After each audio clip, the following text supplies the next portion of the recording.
Shalom, né, irmãos? Estamos começando mais um vídeo do canal de Bens Carlos Gabriel.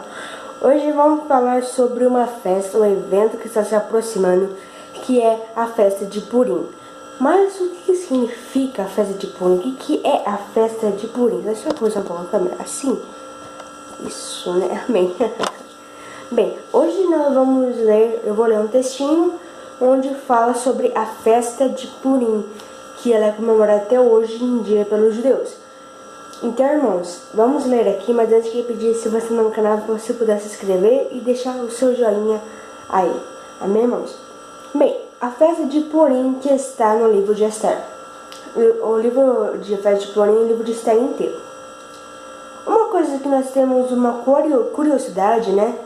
Que no livro de Esther não menciona o nome do Eterno. É o único, acho que é o único livro que não menciona o nome do Eterno. E também nós temos outra curiosidade, né? Que o Império Persa se tornou mais poderoso em estendendo-se da Índia à Etiópia. Bem, acho que a maioria de vocês conhece a história de Esther, né? Eu vou contar um pouquinho aqui sobre a história de Esther. Bem, vocês lembram que o rei Xerxes estava dando uma festa, né? Acho que por causa que ele tinha acabado de ser rei, coroação provavelmente dele. E nesse dia, o rei Xerxes estava muito feliz e estava dando uma festança para os seus amigos íntimos.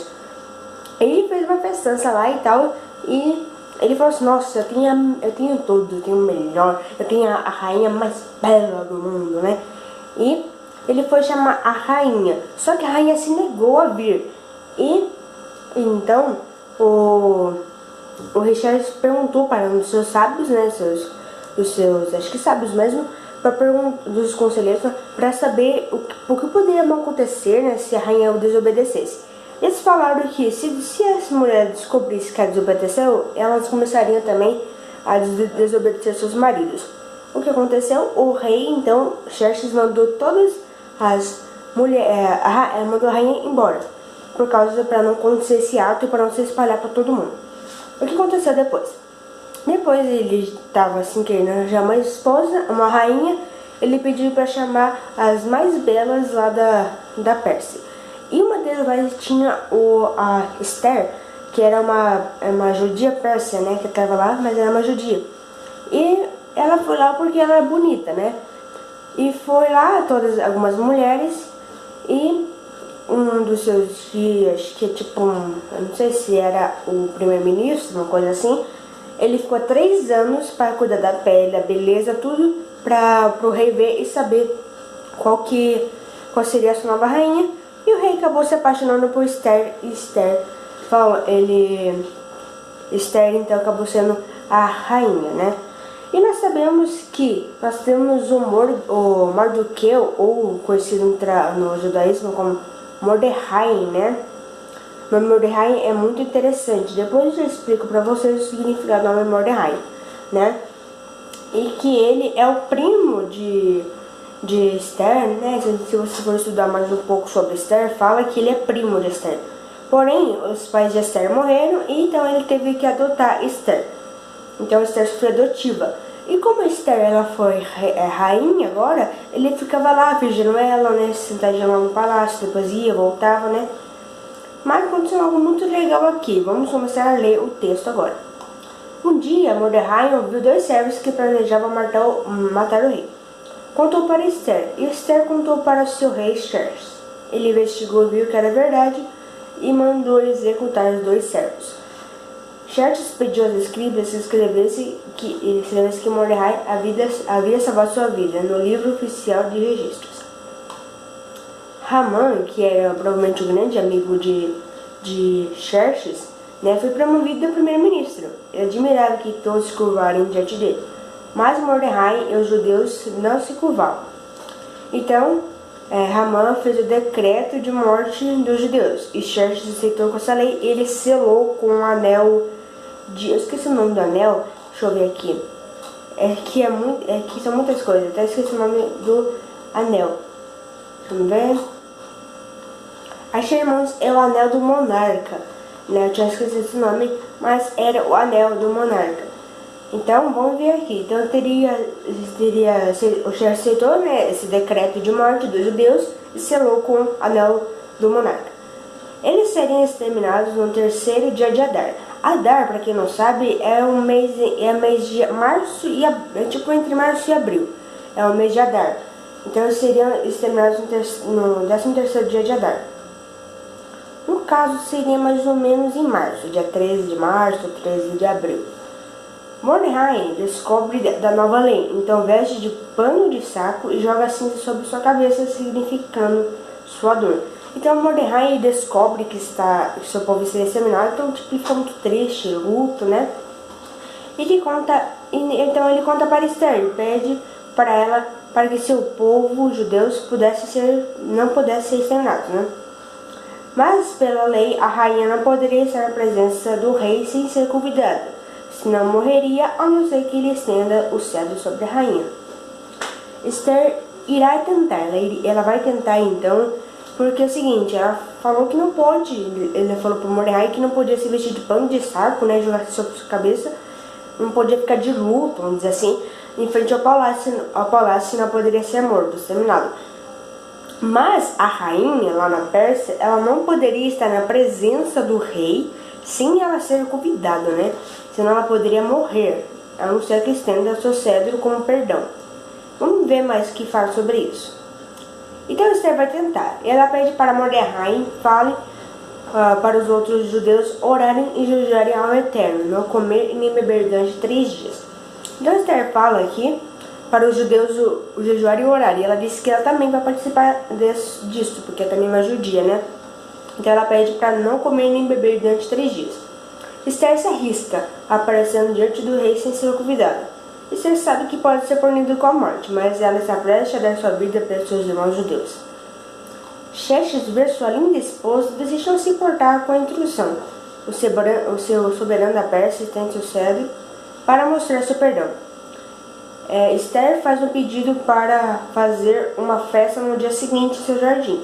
Só o rei, ela e Hamã. Mas no dia seguinte ela não faz o pedido, então ela pede para fazer outra festa no outro dia seguinte.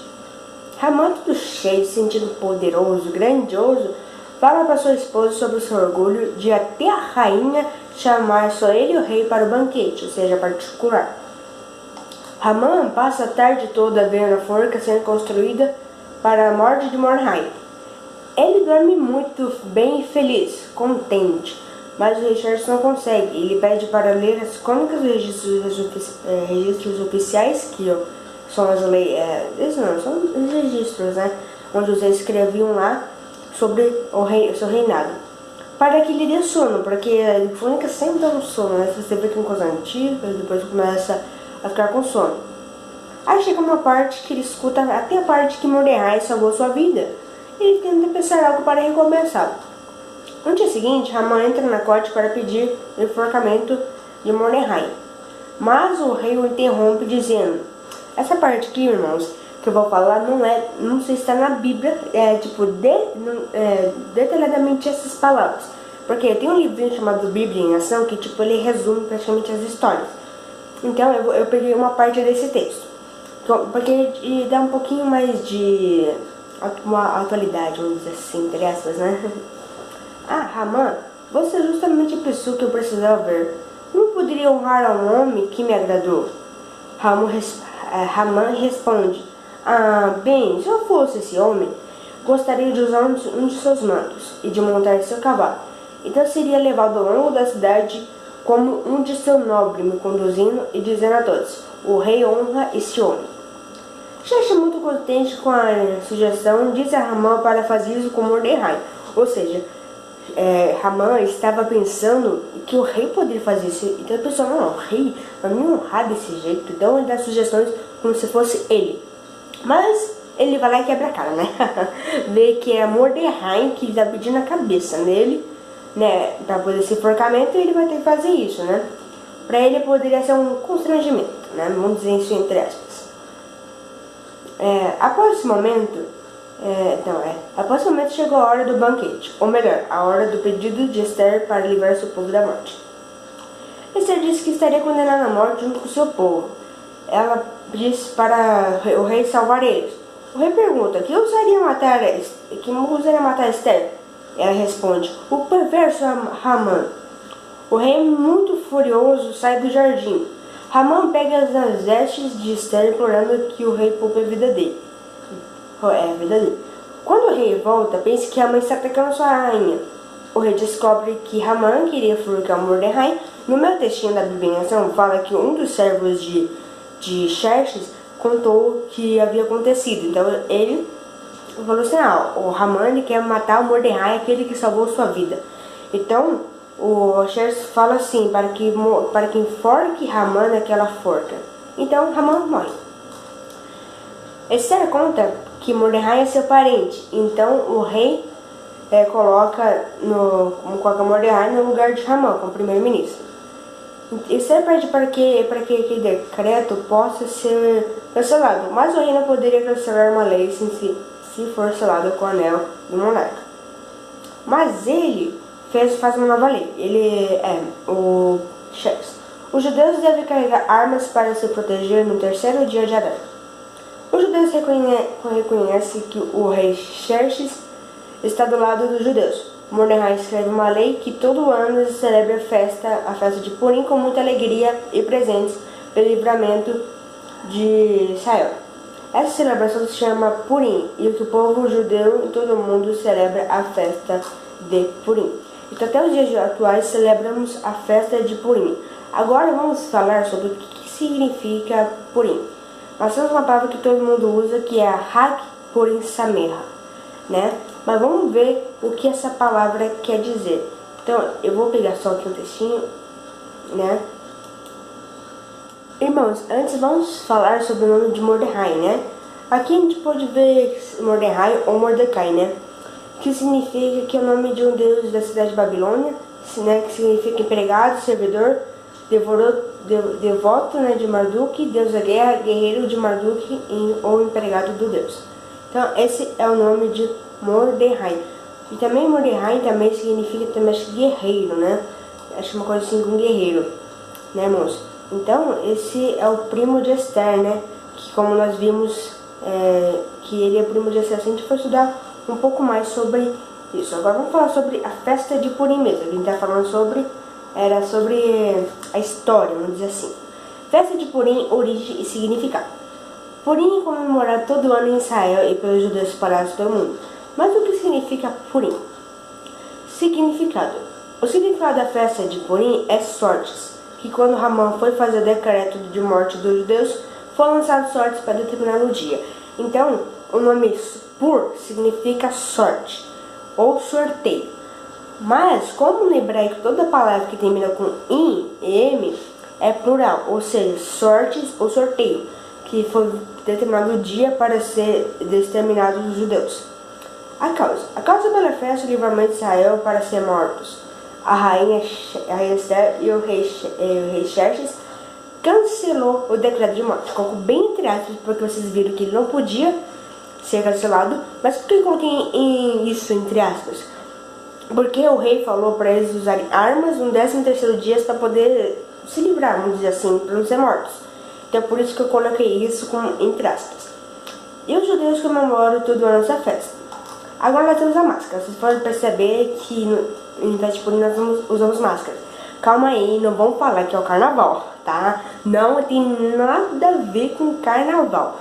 Ó, a máscara. O uso das máscaras de Purim significa oculto ou encoberto. E a retirada da máscara é manifesta ou revelado. Significa que Hashem é o nome do Eterno, é um dos nomes do Eterno. Que lá no hebraico a gente fala Baruch Hashem, que significa bendito Senhor. Acho que é isso. Acho que tem que ter certeza, porque alguns falam que é bendito o nome ou bendito o Senhor. Mas deve ser bendito o Senhor. Significando que Hashem está oculto no livro de Esther. Ou seja, eu falei para vocês que o nome do Eterno aparece no livro de Esther. Porém, ele sempre esteve revelado e se manifestou quando Israel foi liberto pela lei de execução.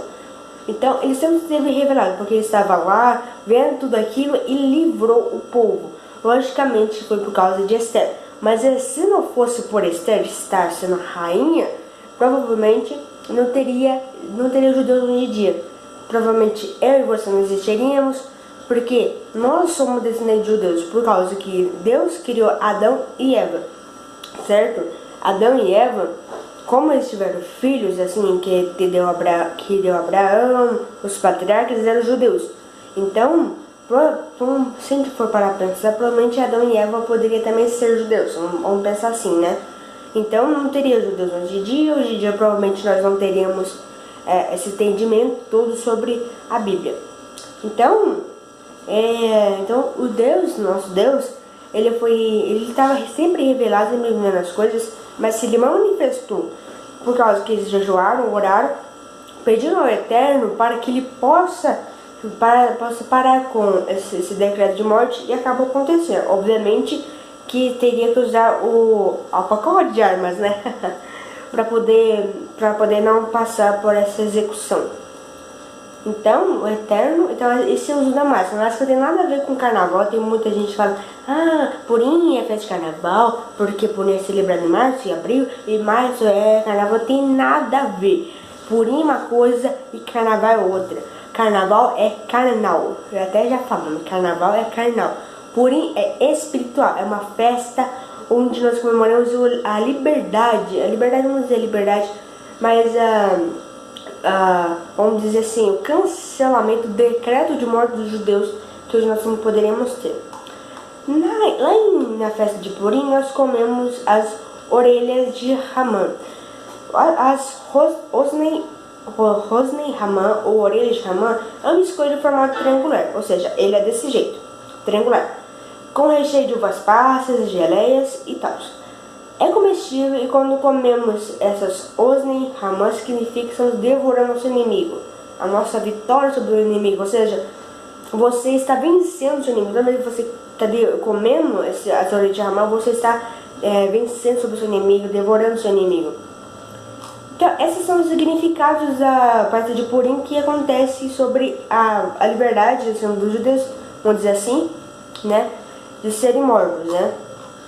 Não é ocasionalmente a liberdade, porque eles não estavam sendo presos, só estavam sofrendo decreto de morte. Então, eles foram libertos desse decreto de morte. Isso quer dizer, liberdade, acho que liberdade mesmo, eu não sei que festa que é, acho que é Shavuot, mas quando nós chegamos lá, eu vou explicar todas as festas direitinho. Todos os judeus sempre dizem Hak Purim Sameach, que significa feliz festa de Purim. Então, Hak Purim Sameach para você. Hak Purim Sameach para todos, né? Nós estamos se aproximando da festa de Purim. E a festa de Purim, não é só a festa de Purim, como todas as festas, elas são comemoradas todos do judaísmo. Independente se é o judaísmo messiânico, qual que eu sigo, judaísmo messiânico, o tradicional, o ortodoxo. Todos eles seguem a festa de Purim, tem Rosh Hashanah, Shavuot, Sukkot, e mais outras festas lá, que ao tempo eu vou trazer para vocês, significando todas elas.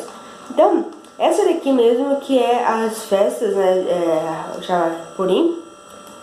Então, que o Eterno possa nos abençoar, né, irmãos?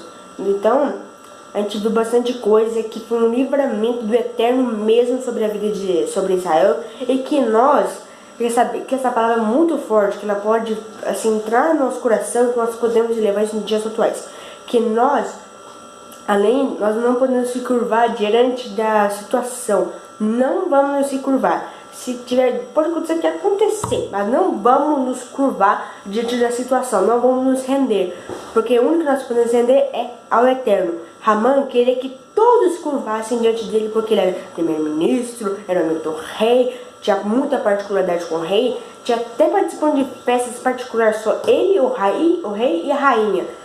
Então ele queria que todos os judeus e Mordecai pudesse curvar diante dele, mas disse não, só o Eterno. Se curva a mim, só o Eterno. Porque você vai me curvar, vai fazer isso, só o Eterno. Então, nós temos que pensar nisso, falar assim, não, vamos me curvar só diante do Todo-Poderoso. Amém, irmãos? Então, essa foi a palavra que eu quis trazer para nós sobre a liberdade do povo de Israel. Amém, irmãos? Que a liberdade do decreto, que fala liberdade, mas a liberdade do decreto, né? e que o Eterno possa nos abençoar muito mesmo, que nós não podemos nos curvar diante de situações, somente ao Eterno. E uma coisa muito interessante, Mordecai ia ser humilhado e Hamã ia ser exaltado, mas as coisas inverteram. Hamã foi humilhado e Mordecai foi exaltado. Então se a gente for para pensar, nossa, inverteu demais. O Eterno, como disse no último vídeo que eu falei que nós temos que ser menos para o Eterno ser mais pra gente. Mordecai, quando salvou a vida do rei, porque ele foi exaltado, ele foi lá nas pessoas com o Hamã dizendo, o rei ama esse homem, o rei ama esse homem. Ele não queria pensar, ele não queria salvar a vida do rei para falar, nossa, eu vou salvar a vida do rei porque eu vou receber isso. Não, ele salvou a vida do rei porque ele sabia que se o rei morresse ia trazer tristeza para Esther e para todos da Pérsia. Então ele falou assim, não, vou salvar o rei porque o Eterno vai se alegrar comigo e também ninguém vai ficar de luto, né? Então, nós temos que ser obedientes, nós não podemos fazer as coisas pensando na bênção, nós temos que fazer as coisas pensando para trazer bênção para a pessoa. Não posso eu dar 20 reais para uma pessoa e eu com o coração, ai, eu vou receber 40, eu vou receber 40. Não, dá 20 reais para a pessoa poder comprar, sei lá, uma água, uma comida para ela poder se sustentar no dia. Amém, irmãos? Então, Hak Purim também é para todos, já estamos se aproximando da festa de Purim e que o Eterno possa nos abençoar em nome de Yeshua. Então, quero agradecer a todos que assistiram o vídeo, que você pode curtir o vídeo e se inscrever aqui no canal. Shalom a todos os irmãos, que o Eterno nos abençoe em nome de Yeshua HaMashiach.